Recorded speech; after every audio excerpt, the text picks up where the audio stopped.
So, just to start with, really, I'm just kind of curious as to what you guys were doing at the age of 14. I mean, that's the age of your protagonist. The very first scene of the movie actually is pulled from my life when I was 14, which starts like in the trailer where Steve is asking Liam what he is on a scale from 1 to 10 or what his character is, and he's saying he's a 6, and then he says 3, and that actual scene happened to me with my stepfather when I was 14. We were in a car on our way to, yes, this is like therapy. We joke that, everyone has a coming of age story, but Nat and I are the two probably prototypes where I'm the nerd who, hopefully had a good summer, and he's the one who got laid and drunk. We imagine, like almost famous as him, and I'm Stand By Me with the leeches on my privates. What is the Groundlings? I've heard about it for years. It sort of seems to be one of these places that gets talked about. The Groundlings is this sketch comedy improv theater in Los Angeles where we end up meeting. Is it just an improv club where you perform, or is it like a school? It's not a school, it's a school and a theater. Right. Everyone who ends up hopefully getting into the company starts in the school, so it's about 5 levels that start in improv for the first 2 levels, and then go into more sketch writing. And really, it's about character development at that point, which is why it's sort of, as for training, has been sort of instrumental as far as us moving into writing TV and then film and stuff that might be a little bit more dramatic, or balancing the two, as opposed to our sketch sort of upbringing. But yeah, that's pretty much what it is. It's 5 levels, and then you get into what's called the Sunday Company, which is like the farm team, and you perform there for anywhere up to a year and a half every Sunday, and then hopefully get voted into the main company. So yeah, it's a long process. Yeah. And you clicked? When you're putting up a show at the Groundlings, you're writing all your own material, and you're both writing by yourself and you're writing with the other people that are in the company. You naturally sort of gravitate towards people that you have a friendship with, or you enjoy their company, or you have you write well, or sometimes you just latch on to people they're more talented, and that was sort of what happened with Jim coming to me. Yeah. You just saw him come in and instantly you thought, this guy's Yeah, well, no, there was someone behind him more talented, and he got snatched up, so I was like, oh, well. This guy's okay. He's been around. We became friends and enjoyed writing together, and just had fun and made each other laugh, and wrote a lot of sketches that tanked and were horrible, and then wrote a lot of bits that were fun and were successful. So I think as far as the writing, more professionally, it was sort of spawned out of a frustration as actors in terms of the roles that we were going out for, and wanting to sort of do something different or take on more responsibility. And so we wrote a TV pilot that starred the two of us. But didn't. But then when we went through the network process at ABC, we were told that we would not be playing those parts, that they would be casting other people. But it did sort of instigate this whole other kind of career. Yeah. And who else was there at the time that you were there? Who else was at the Groundlings? Well, we came through with Maya Rudolph, who was way back, and soon right behind us was like Melissa McCarthy. Kristen Wiig was a little ways down the way, and Will Forte was in during our time. We performed with all those people. We performed with all of them. I'm just saying, like when we first came in, it was those, and then they sort of got in a little bit later. But what do you get out of performing there now? Yeah, we'll go back and do improv every now and then, and I still teach and direct over there, so I stay active that way. Yeah. So out of all that, you're there at the Groundlings. Did the way back come out of that period of looking for jobs and writing sort of for the networks? Yeah, I mean, it did sort of come around that time. It wasn't necessarily like, we weren't thinking, I think, in terms of a vehicle for ourselves to be in. And we had done that TV show for ABC, and then we sort of subsequently had developed a couple of other pilots over the next year or two. And now we were thinking, we'll do a screenplay. And, we had the idea of wanting to do something set in the world of a water park, just because it seemed like a ripe environment for comedy and eclectic characters and a lot of big, broad fun. Sort of. Jim had the story of this being called a 3, and so we thought, what a great launching point for this coming of age story. And then, as we started writing it, the tone sort of shifted from this big wacky comedy into sort of a comedy infused with drama, and a little bit more grounded and a little bit more real, and pulling back on some of the broadness that I think we had first imagined. And so then it was just about matching those two tones so that it made sense they were in the same movie. Did you find that you became natural writing partners quite easily? What sort of rituals did you sort of settle into that made you kind of think, well, this is a productive relationship beyond just We're still performance? figuring it all out, you know. It's a day by day, Yeah. you know. I don't know, you know, everything was certainly a different beast, but I think we always went back to our sort of improv roots as far as working together and utilizing the understanding about improv, about the give and take and the listening and the sort of checking your ego and knowing when it's about you and when it's about someone else. And I think we just sort of follow that as sort of a way to balance out our personalities and write together as well as possible. Do you find that within a screenplay there were kind of, you almost find yourself writing sketches within that bigger structure, then you have to sort of like... Sometimes you just have, you're writing a scene, you like love this scene, and then when you finish the movie, you're like, that's the worst, that scene's ruining the movie, you know, because it doesn't need to be there, and you cut those babies. So I think, in a way... Sounds so horrible. Huh? Yeah, cutting babies. No, that's we're going to take that quote out. Guys, I just wanted to test it out. I'm testing out titles for my new book about writing, and cutting babies is one, but we'll get rid of it. No one likes it. All right. But you lose the things you love, which might be the new title. Losing the things you love. It's all negative. So this was happening, I mean, this part of the process was really about eight years ago? Yes. Mm-hmm. So, you know, although we were talking about a script that was pretty much fully formed in your mind and was going around the studios, but didn't get made. We had this guy who sort of got the script out there, and it fell into the hands of a director who loved it and wanted to make it right away, and so he sort of pushed it through, got the movie greenlit, and you know it was going to be filmed that summer, and everything was going incredibly, and we were told this never happens, guys, this is big, And then true to form, it doesn't happen. It fell apart because of scheduling. It didn't come together quick enough. He had another movie lined up, and it was infringing on that. So fell apart. It went to another studio.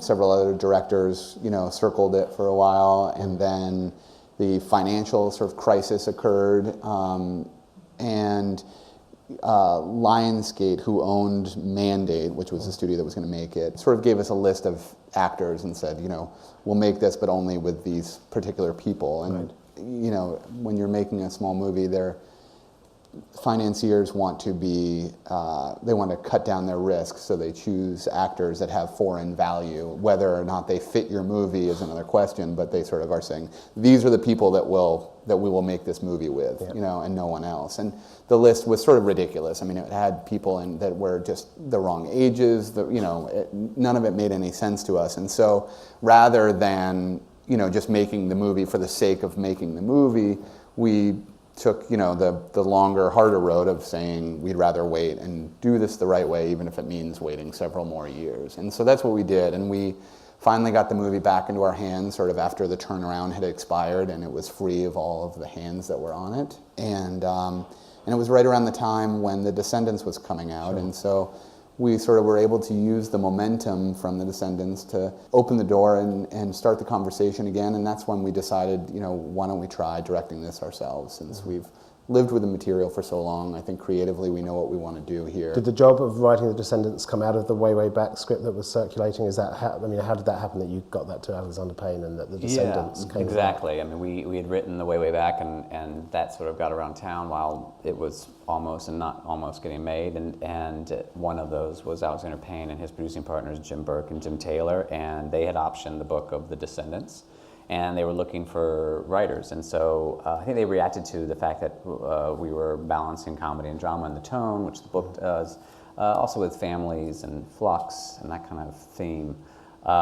So luckily we got the job, and then that was a good 2.5 years of writing and tweaking it. Did you feel pretty confident about The Descendants when that job sort of came in, just to suddenly be writing something on commission and an adaptation? Oh God, there's a fear once you sign on, and plus it was an adaptation, which was us going into new water for sure. Just the beast of that. And so it was a little learning process at the beginning. We loved the book so much, we put everything in, so it was like this gigantic, long 4-hour movie, this script that no one would shoot. and then get our notes and been able to sort of step back and really understand it better. But we had no idea what it was going to be, at that point. Alexander wasn't going to direct it. It was just a project he was producing. So it really became, more than we expected when he and certainly Clooney came into the fold. Was Clooney there when you started writing it, or so you weren't writing for him? That wasn't until after Alexander. Yeah, we were writing it with Jim in mind to play the lead. Yeah, And play so Nice pretty King. okay. Yeah. And then, So more of a heroic kind of, just a more It was action-oriented role. a more action intense. I'm trying to save my daughters rather than reconnect with them. It was smart casting. I think someone said he's like the new Vin Diesel. You won the Best Adapted Screenplay Oscar for The Descendants. I mean, for your first produced screenplay, was that always part of your game plan? Do you think? Did you sort of know that? That's so smart. Yeah. I have a vision board at home. Yeah. And I try to put up my personal. Jim was like, let's win an Oscar for this. Yeah, just do that, and then we can go from there. Guys, Sounds great. You have to put it out in the universe and let the universe know what you want. That's what I've heard. Did it almost derail you in terms of going back to the way back when you sort of win an Oscar for a screenplay that you're being commissioned for? Did you think, well, perhaps we should just write scripts on spec? I thought you were going to say stuff? call it quits and just go out on a high. Yeah. And did anyone try and dissuade you from directing? Yeah. What were you going to say? Well, you had reservations. Big reservations. Wow. No, I mean, I think... That felt like you were initiating a flashback. I remember big, and then we're going to Show the clip. Yeah, show the clip.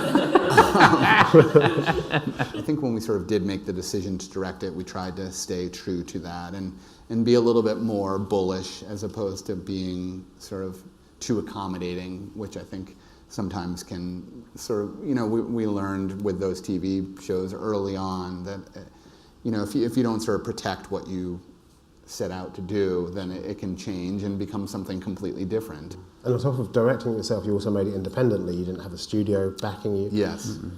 So that's another sort of brave step.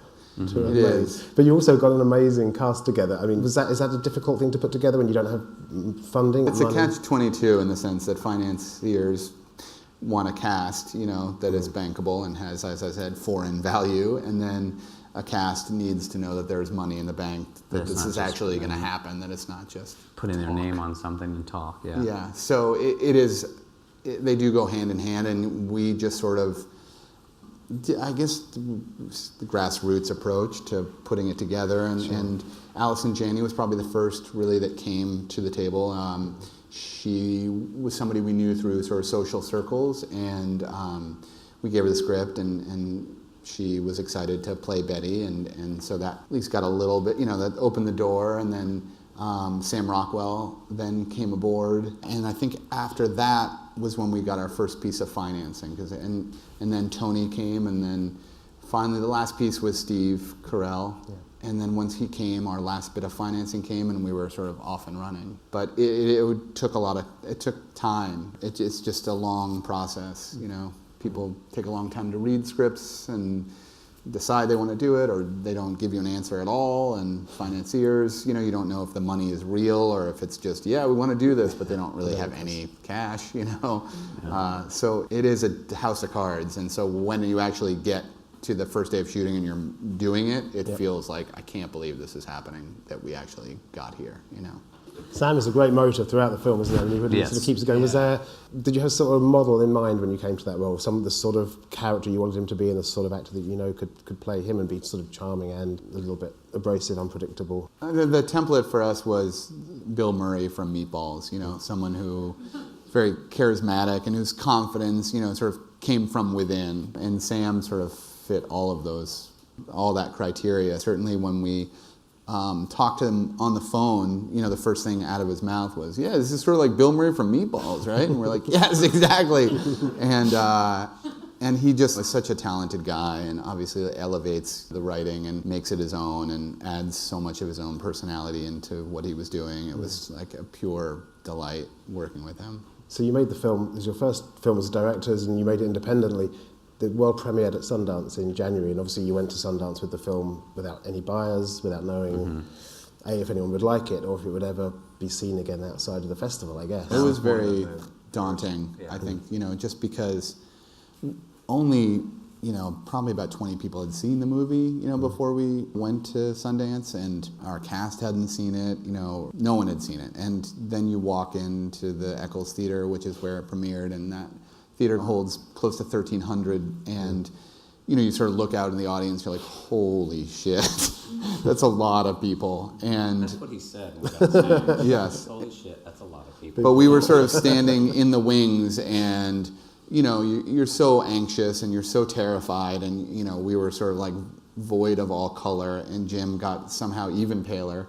And we were, of course, when the movie started playing and the first few scenes, got some laughs, and it felt like things were going well. I think we were able to relax a little bit, and then obviously I don't think we were prepared for how warm the reception would be, and I think it felt very emotional because the journey had been so long and a hard one, and to be standing up there and to sort of finally get to that place where the movie was out and people didn't hate it or boo us off stage, and to be sharing it with each other. There was something really emotional and very special about it. I think it really felt so gratifying and rewarding.